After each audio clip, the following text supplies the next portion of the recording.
서신체로 하나님 말씀 받도록 하겠습니다. 오늘 우리에게 주시는 하나님 말씀 구약성경 열왕기상 19장 4절 1절 말씀입니다. 열왕기상 19장 4절 말씀입니다. 주신 하나님 말씀 제가 봉독해 올리겠습니다. 자기 자신은 광야로 들어가 하룻길쯤 가서 한 로뎀나무 아래 앉아서 자기가 죽기를 원하여 이르되 여호와여 넉넉하오니 지금 내 생명을 거두시옵소서. 나는 내 조상들보다 낫지 못하나이다 하고. 자리에 앉아주시기 바랍니다. 2년 가까이 지속되고 있는 코로나 바이러스의 확산은 많은 사람들에게 절망감을 안겨다 주고 있습니다.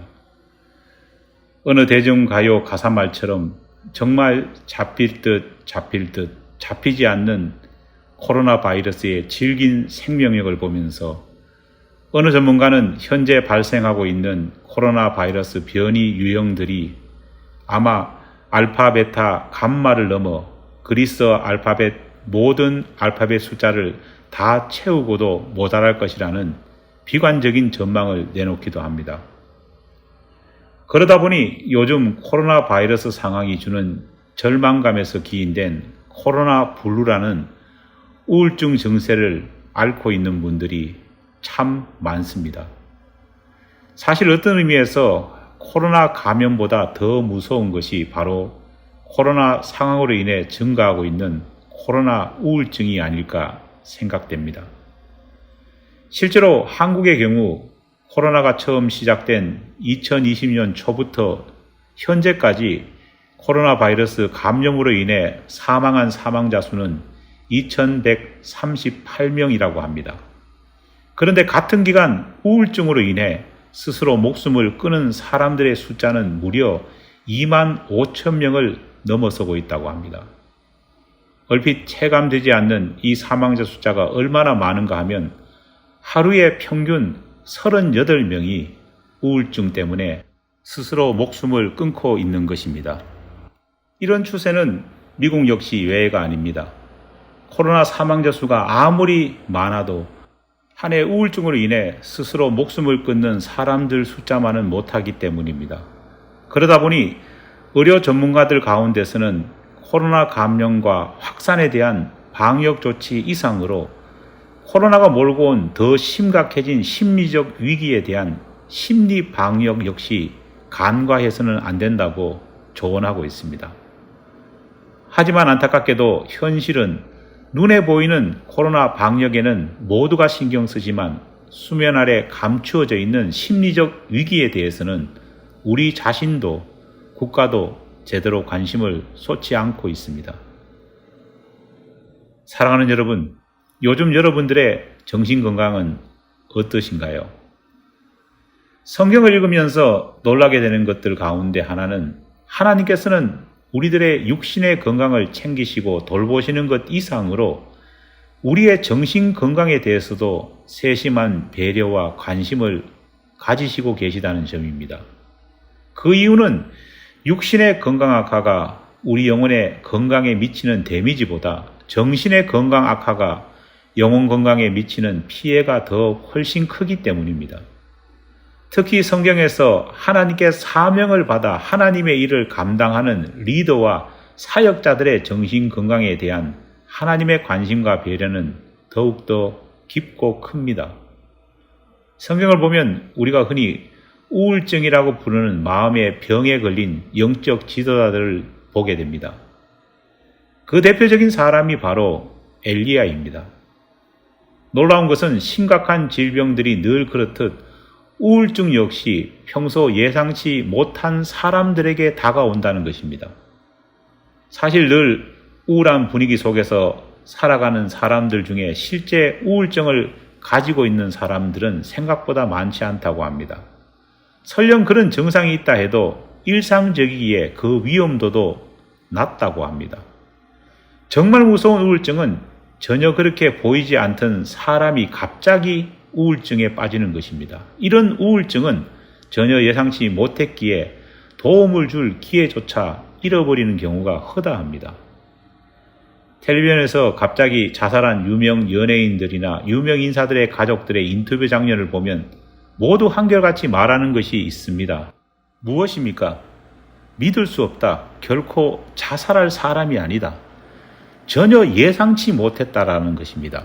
그래서인지 최근 자살 사건을 보면 늘 음모론과 함께 가는 것을 볼 수 있습니다.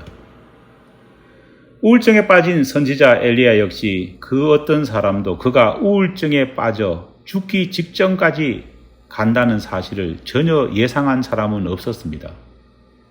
놀랍게도 엘리야 선지자가 우울증이라는 늪에 빠졌던 시점은 그가 인생에서 가장 드라마틱한 승리를 맛보고 경험한 직후였습니다. 그렇기 때문에 더욱더 그의 우울증 증상을 우리는 선뜻 이해할 수 없습니다. 선지자 엘리야의 우울증 기사가 기록되어 있는 열왕기 19장의 바로 앞선 사건이 무엇입니까? 그 유명한 갈멜산에서 이방 선지자들과 영적 대결을 벌여 완승을 거둔 소위 우리가 흔히 말하는 갈멜산 대첩에서 승리를 거둔 직후입니다. 그날 엘리야는 바알과 아세라 선지자 850명에 맞서 홀로 갈멜산에서 그들과 영적 전투를 벌였습니다. 우리가 흔히 야인시대라고 부르는 일제말 혼란의 시기 시라손이라고 불렸던 주먹계의 거두 이성순 씨는 일본 폭력배 40명과 40대 1로 맞붙어 모두 때려 눕혔다는 것으로 유명합니다. 사람들 중에는 어떻게 40명과 한꺼번에 싸워 이길 수 있었는가 궁금해하시는 분들도 참 많습니다. 그런데 최근 발굴된 역사 기록을 보면 당시 주먹계는 독특한 불문율이 있었다고 합니다. 요즘처럼 한꺼번에 때로 한 사람을 공격하는 것이 아니라 한 명씩 나와 1대1로 겨루었다고 합니다. 정확히 말하면 시라소니는 40명과 한꺼번에 싸운 것이 아니라 40명을 상대로 1대1로 싸워 40전 전승을 거둔 것입니다. 40명과 한 사람씩 상대해서 이기는 것도 그렇게 대단한데 그날 엘리야는 바알과 아세라 선지자 850명이 한꺼번에 영적 도전을 해오는 상황에서 그들과 맞서 싸워 승리를 거둔 것입니다. 그냥 승리를 거둔 것도 아니라 그들을 완전히 진멸할 정도였습니다. 하지만 그날 엘리야 선지자는 850명과 겨룬 것이 아니었습니다. 왜냐하면 그날 갈멜산에는 이 세기의 대결을 지켜보기 위해 수많은 사람들이 구경을 나와 있었습니다. 문제는 그렇게 모인 구경꾼들 대부분이 엘리야 편이 아니었다는 것입니다. 모인 사람들은 거의 전부 엘리야가 어떻게 죽을지 여호와 하나님이 그들이 믿고 있는 바알과 아세라 신 앞에서 어떻게 굴복되는지를 확인하기 위해서 왔던 것이었습니다. 그런 수많은 사람들 앞에서 담대하게 하나님을 증거하며 그들과 맞섰다는 것을 생각해 보면 평소 엘리야 선지자가 가졌던 성격의 용맹함을 우리는 능히 짐작하고도 남습니다. 그랬던 그가 아하방의 아내 이세벨의 위협 한마디에 완전히 무너져 내립니다. 열왕기상 19장 2절 말씀입니다. 이세벨이 사신을 엘리야에게 보내어 이르되 내가 내일 이맘때에는 반드시 내 생명을 저 사람들 중 한 사람의 생명과 같게 하리라. 그렇게 하지 아니하면 신들이 내게 벌 위에 벌을 내림이 마땅하니라 한지라. 850명의 이방 선지자들이 자신의 몸을 자해하며 소리 지르기까지 하며 위협했습니다. 하지만 엘리야는 눈도 깜짝하지 않았습니다. 그런데 그랬던 엘리야가 한 여성이 그것도 직접 찾아와 전하는 위협도 아닌 사신을 보내 전하는 간접적인 위협 앞에 공포에 휩싸입니다. 당장 오늘 죽인다는 것도 아닌 내일 이맘때라고 하는 대단히 모호한 시간적인 위협 앞에서도 두려움에 빠집니다. 살아계신 하나님의 강력한 능력과 역사를 체험했던 그가, 바로 그것도 어제 체험했던 그가 완전히 박살내버린 이세벨이 믿는 신인 바알과 아세라 앞에 두려움에 뜹니다. 우리가 기억해야 할 것은 우울감은 어떤 특정한 기준에서 어떤 특별한 이유 때문에, 상황 때문에 찾아오는 것이 아니라는 사실입니다. 누구에게든 언제든 정말 남들은 이해하지 못할 하찮은 이유와 상황 속에서도 엄습해 올 수 있습니다. 이후 엘리야의 모습 속에서 우리는 우울증이 보이는 증상들을 발견할 수 있습니다. 먼저 생에 대한 의욕을 완전히 잃어버리고 오직 죽기만 구한다는 것입니다.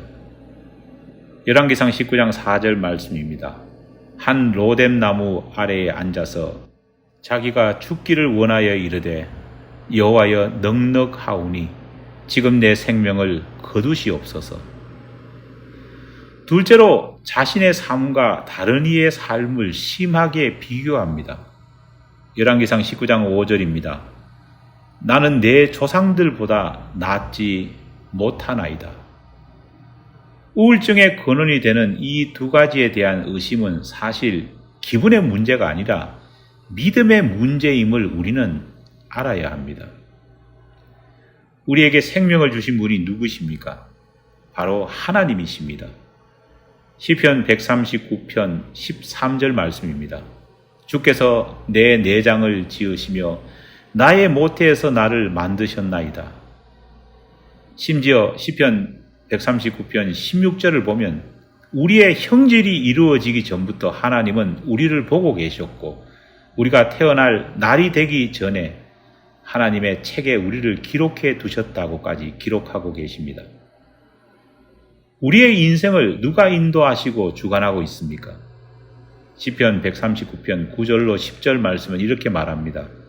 내가 새벽 날개를 치며 바다 끝에 가서 거주할지라도 거기서도 주의 손이 나를 인도하시며 주의 오른손이 나를 붙드시리이다. 아멘. 무슨 말입니까? 내가 어느 곳을 가든 어떤 순간을 만나든 하나님의 손길은 나와 함께 계실 것이고 나를 인도하신다는 고백입니다. 따라서 나를 왜 태어나게 하셨습니까? 나를 왜 이 모양 이 꼴로 살게 하셨습니까? 라는 말은 신세 한탄이 아니라 사실은 하나님을 향한 믿음의 부재에서 나오는 믿음 없음에 대한 증거인 것입니다. 우울증에 빠진 엘리야를 위한 하나님 아버지의 치료는 어떤 것이었을까요? 하나님의 위로와 치료의 손길은 참 독특했습니다. 먼저 하나님께서는 우울함에 빠져있는 엘리야를 나무라시거나 가르치시지 않으셨습니다. 어떤 상담도 하지 않으셨습니다. 그저 그를 어루만지시며 줄인 육신을 채울 수 있는 음식을 가져다 주실 뿐이었습니다. 우울함에 빠진 사람들에게는 꾸짖음이 필요하지 않습니다. 가르침도 필요 없습니다. 상담하는 것보다 더 중요한 것이 있습니다. 그것은 말이 아닌 정서적인 위로를 하는 것입니다. 정서적 위로에 있어 가장 중요한 것은 소위 그냥 잠시 내버려 두고 지켜보는 것입니다. 하지만 방치하라는 것이 아닙니다. 주의 깊게 지켜보며 그가 육체적으로 필요한 것들을 공급해 그 스스로 마음의 안정을 찾게 만들어주는 겁니다. 하나님께서는 성경에서 섣부른 훈계가 아닌 힘들어하는 사람들의 당장의 육신적 필요를 먼저 채워줄 것을 자주 말씀하셨습니다. 남편을 잃고 아들과 함께 가난 속에서 살아가면서 우울증에 빠져 아들과 마지막 남은 음식을 먹고 동반 자살을 시도하려는 사르밧 과부에게 하나님께서는 엘리야를 보내셔서 먼저 그들의 육신적인 배고픔의 문제를 해결해 주셨습니다.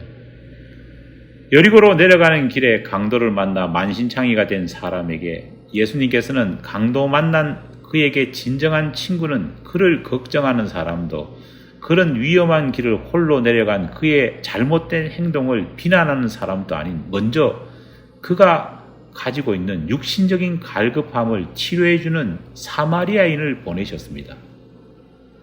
하나님께서는 우울에 빠진 엘리야에게 하나님의 사명자가 어찌 이렇게 연약하냐 그렇게 꾸짖지 않으셨습니다. 그저 기다려주시고 먼저 먹이셨습니다.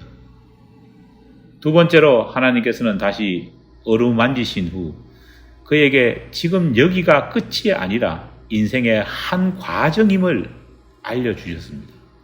우울증에 빠진 엘리야는 지금 여기서 죽여달라고 하나님께 부탁합니다. 지금 여기가 자기 인생의 끝이라는 것입니다.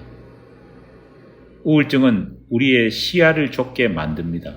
지금 이 순간만 바라보게 만듭니다. 하지만 하나님께서는 천사를 보내 지금 이 순간이 끝이 아님을 엘리야에게 알려줍니다. 열왕기상 19장 7절 말씀입니다. 여호와의 천사가 또 다시 와서 어루만지며 이르되 일어나 먹으라. 내가 갈 길을 다 가지 못할까 하노라 하는지라. 완전히 지쳐 지금 여기서 죽여달라는 엘리야에게 하나님께서는 아직 내 갈 길을 다 가지 못했다라고 말씀하십니다. 음식을 먹어라. 너의 갈 길을 혹 다 가지 못할까 걱정이 되는구나 말씀하십니다.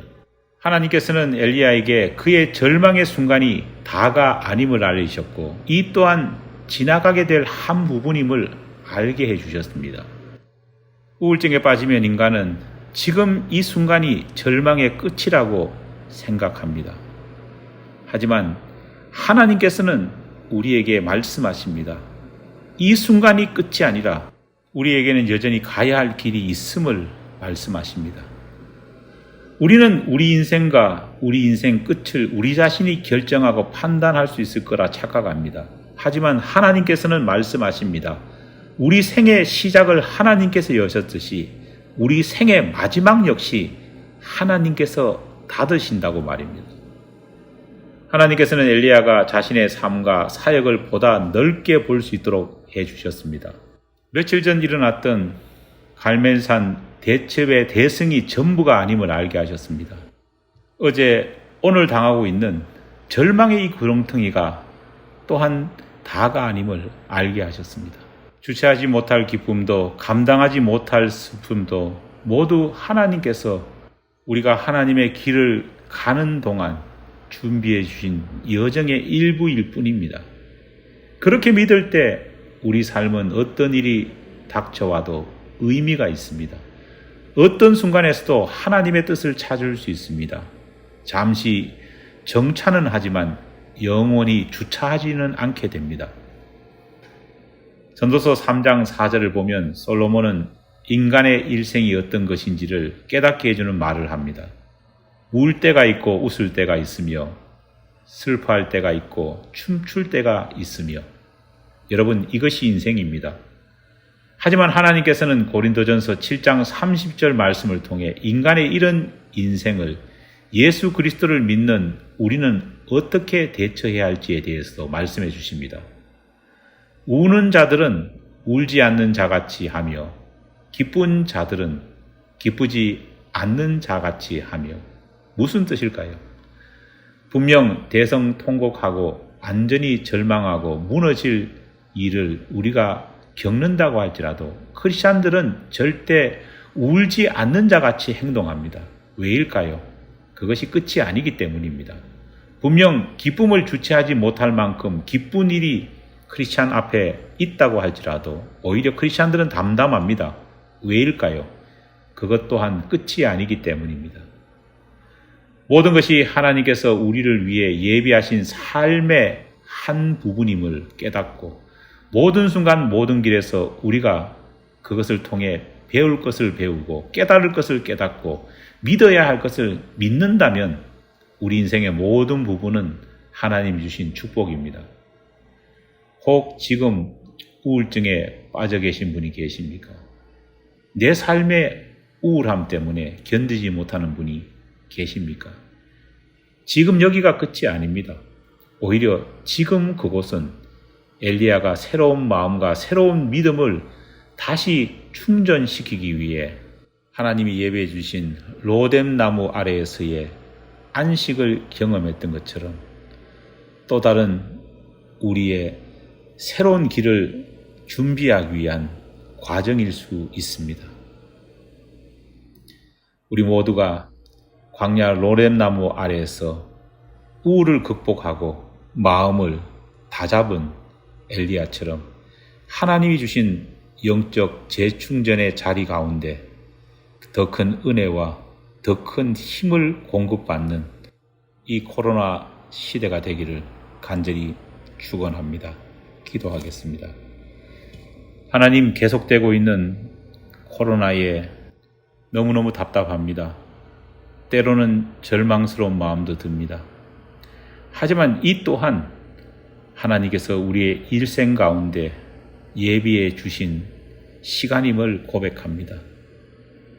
우울에 빠지기보다는 오히려 하나님이 예비해 주신 이 시대를 통해 믿음을 더욱더 든든히 하고 더욱더 하나님이 주시는 시대의 음성을 들을 수 있는 우리 모두가 될 수 있도록 도와주시옵소서. 예수님 이름으로 기도드립니다. 아멘.